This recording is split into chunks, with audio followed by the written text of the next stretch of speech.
Hey everybody, and welcome back to Kerbal Space Program RP-0. We're going to start off the first half of this episode with the Twitch recap from last week, to where we were spending some time farming some money.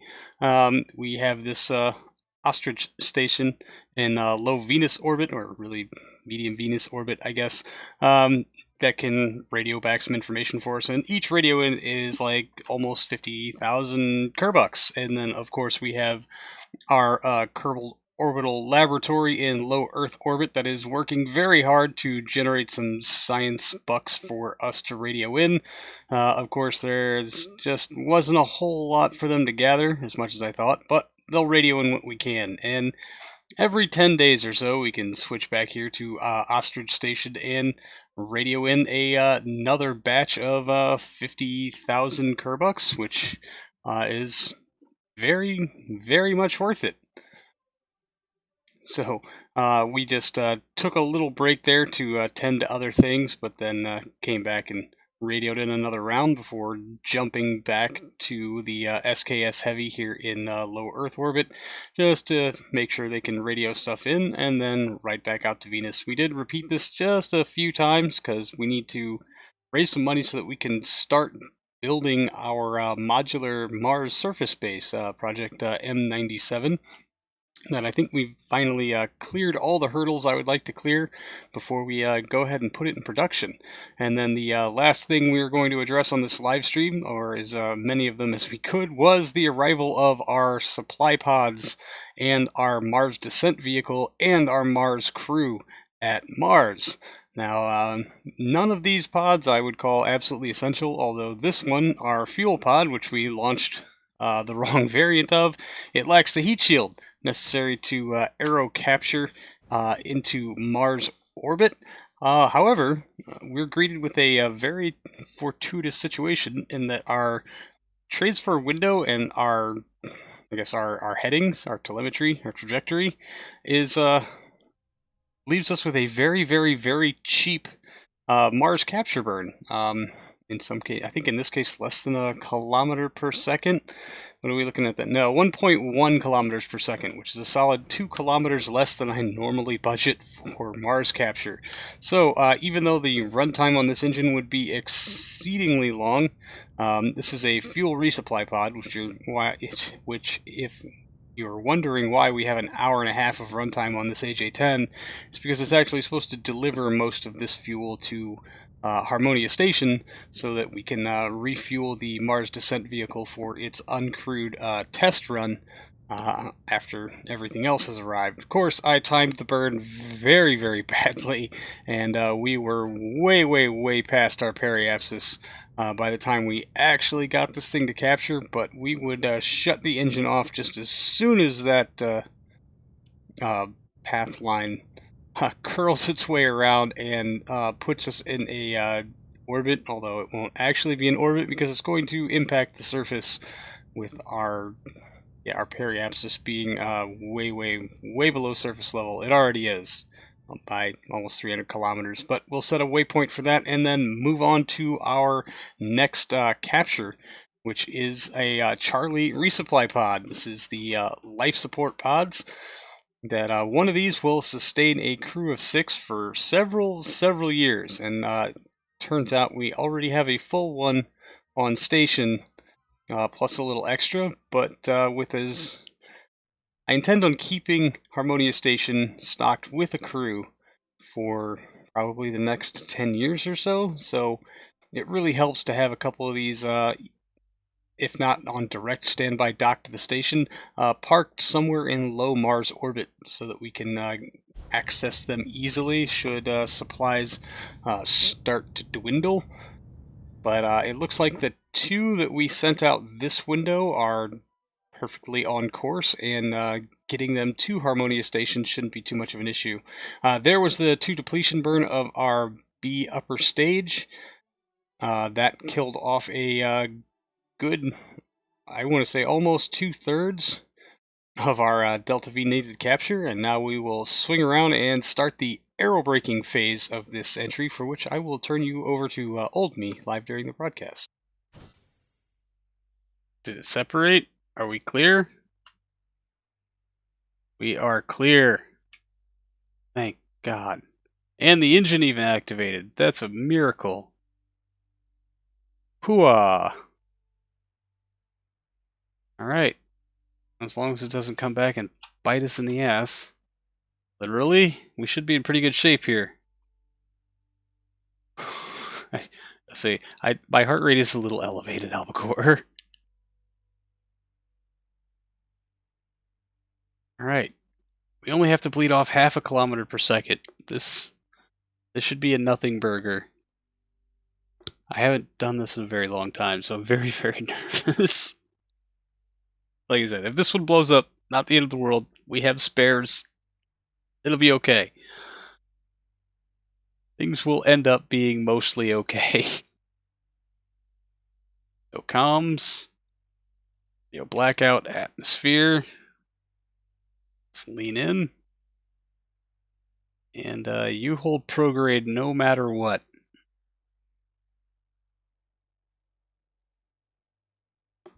Please don't deorbit. Please don't deorbit. Please don't deorbit. There, finally, we got rid of the clouds. This one's got full ablator. This pod was actually built for our Venus crew. There goes our B upper stage. Wave farewell. Thank God it's not going to come back and slam into us. Hooah.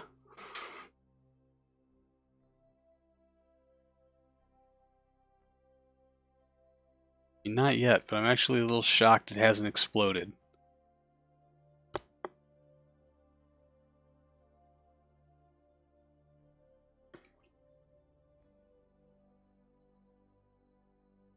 Three minutes out. We're starting to show some heating on this. At least it looks warmer. Things are out of range now. Next mission event will likely be our ablative struts exploding. Although they might not. We're going real slow.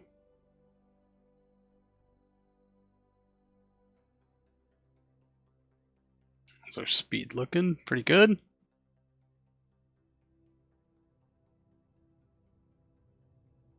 Down to 50 kilometers. There's some flamey effects.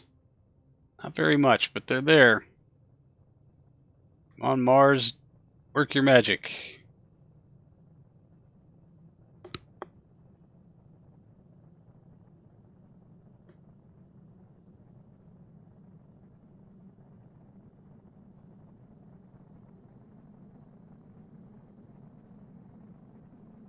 Just help it out a little bit.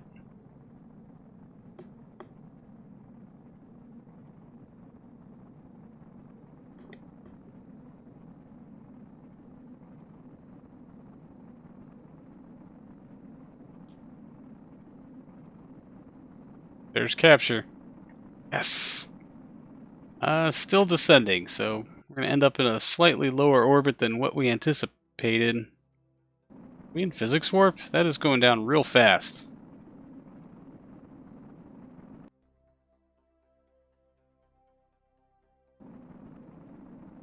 Alright, we can start going up now. Anytime. 300 meters per second to hit our goal, and we are... That's real awkward. No, this number is climbing. I'm real dumb. Alright, well, let's see if we can't deflect and create nope. Not gonna ever be able to make any of this lift. Flames! Alright, well, at least we are on our way back up. And we have a pretty good indicator on how to deorbit the rest of these.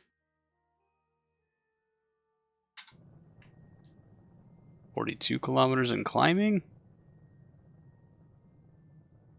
Easy peasy. As long as we actually clear the atmosphere in time, we should be in really good shape. This capture would actually turn out to be a little better than textbook.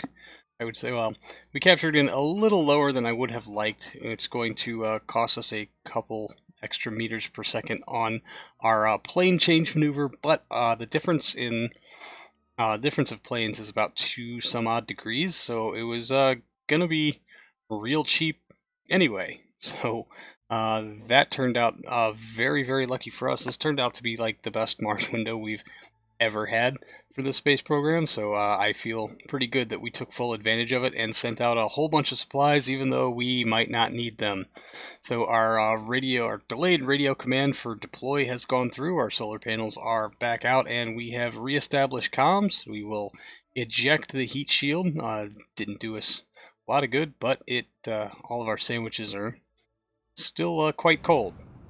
Not even enough to toast them up there. And make our burn to put ourselves into a parking orbit that I think I would turn right back around and decide was not the best idea.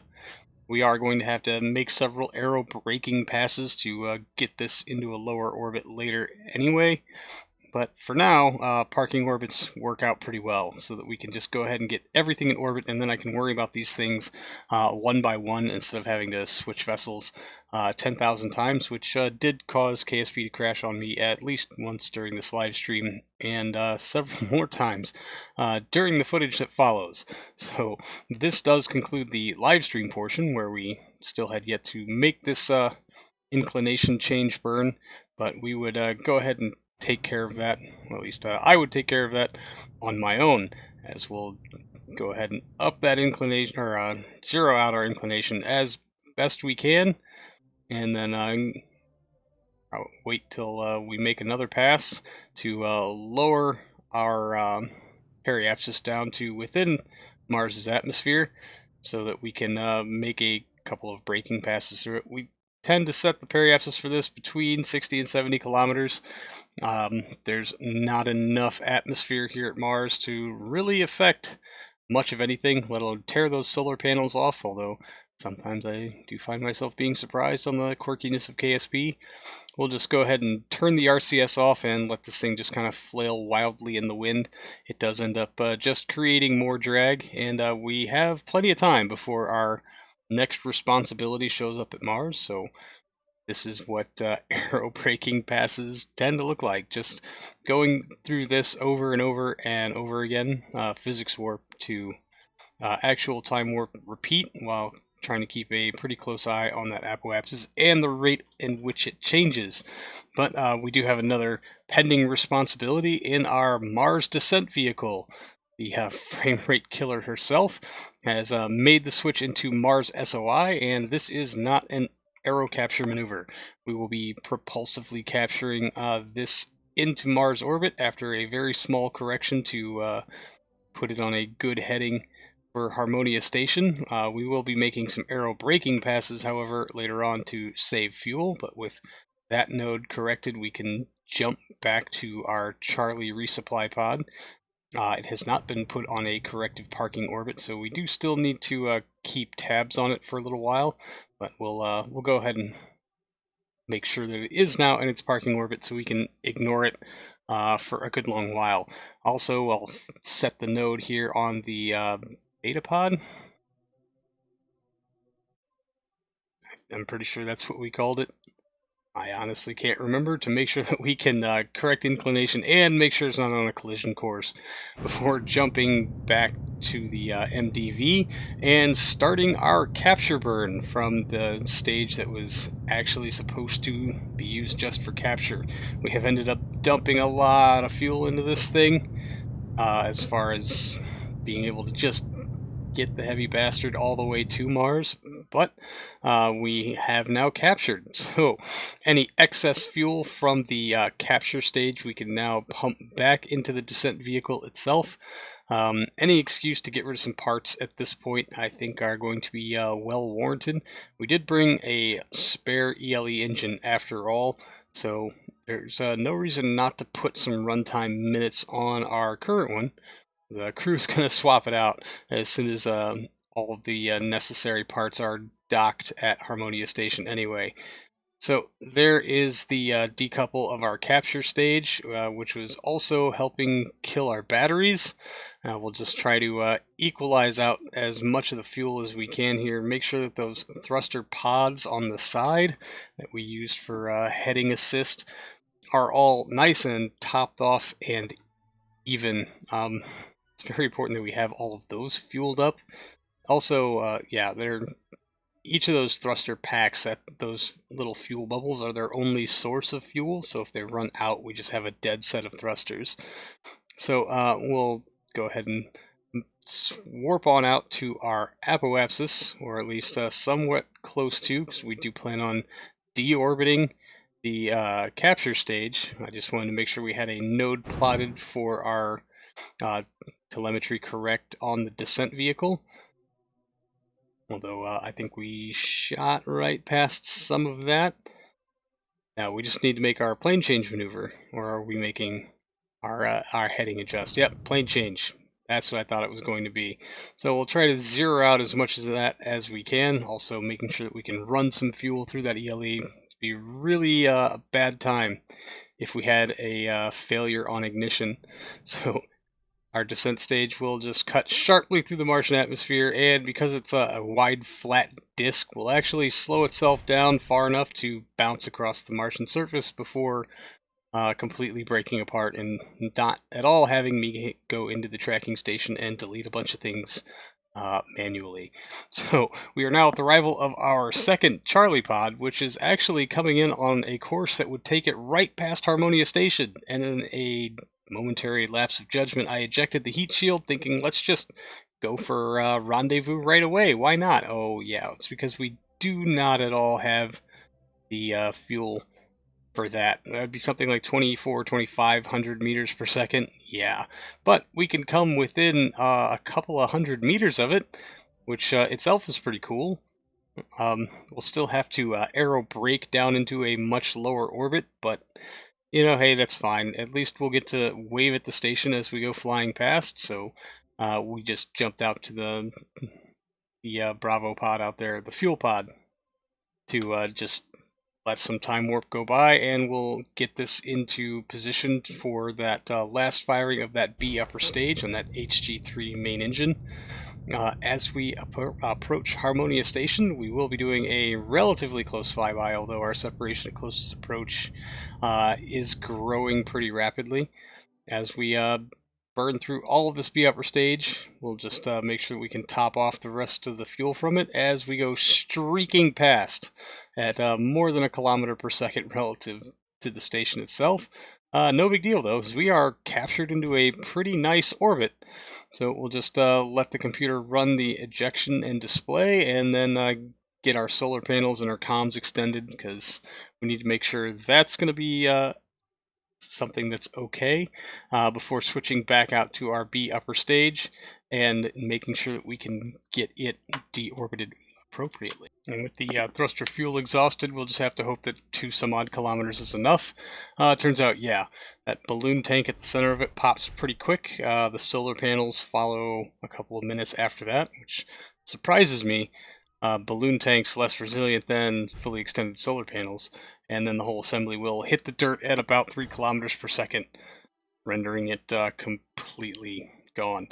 Next one on our list was the Lima resupply pod. This carries the kerosene and liquid oxygen for the return leg of the journey, and of course, after burning through the B upper stage and getting rid of it, I did not toggle that solar panel closed with the signal delay and whatnot, but with a periapsis set at right about 40 kilometers, capture was again not much issue. This mass is about the same as the Charlie resupply pods, with a heat shield diameter also very similar, so the reentry or capture characteristics are astoundingly similar for all of them.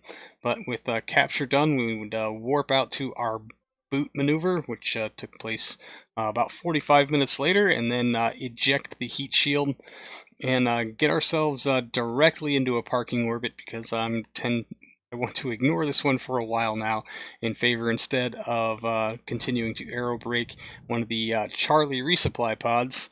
I thought we could get rid of this one first, or right off the bat, so I wanted to go with that first, and then I remembered we already have too much life support on board anyway. So after several passes made, and then finally making a very cheap burn to intercept, we would go ahead and start to pull ourselves in for docking, just as Harmonia Station swings into the daylight side of Mars. Now, yeah, I'm trying to remember the last time I docked something, and it's been a long time, especially since I've done things like, because I try not to dock on live streams. They take entirely too long because I'm still terrible at it. So there's that, which is why I did this off on my own much later, but also why I've sped this footage up to the degree that I have, is so that it looks like a normal person trying to dock instead of me docking terribly and slowly.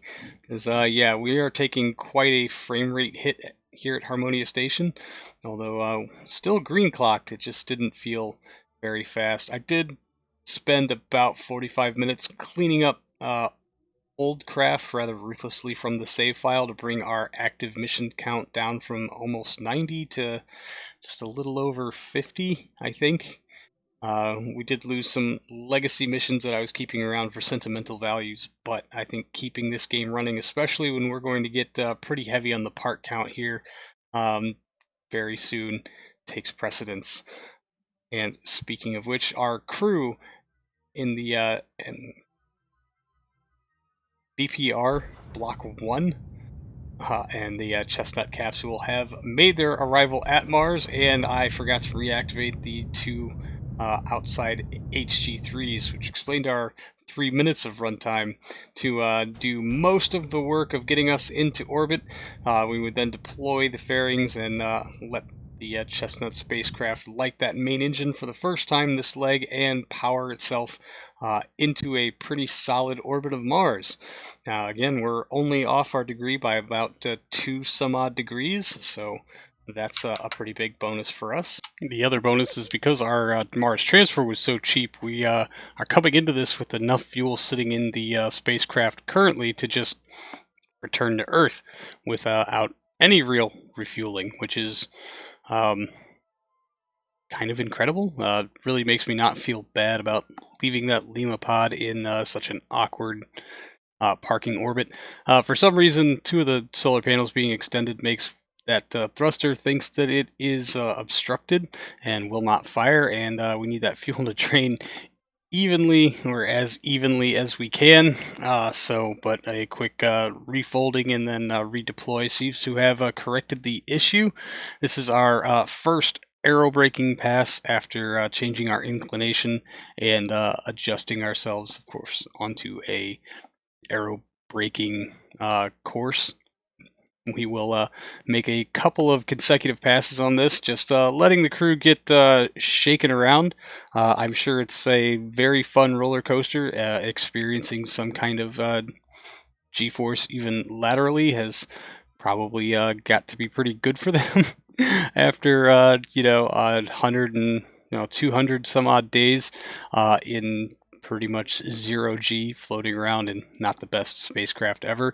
So after a few more of these passes, we would go ahead and try to make a burn for Intercept, although our timing, like our orbital period versus Harmonia Station's orbital period, just don't really want to line up very well. So we get pretty close, but end up taking a couple of second passes just to, I don't know. There was some confusion on what Mech Jeb would tell me and what the alignments would tell me, as far as like, hey, we should be a lot closer than 2 some odd million meters. But hey, what's a good waste of thruster fuel when this one says 365, but Mech Jeb is telling us 2.3 million?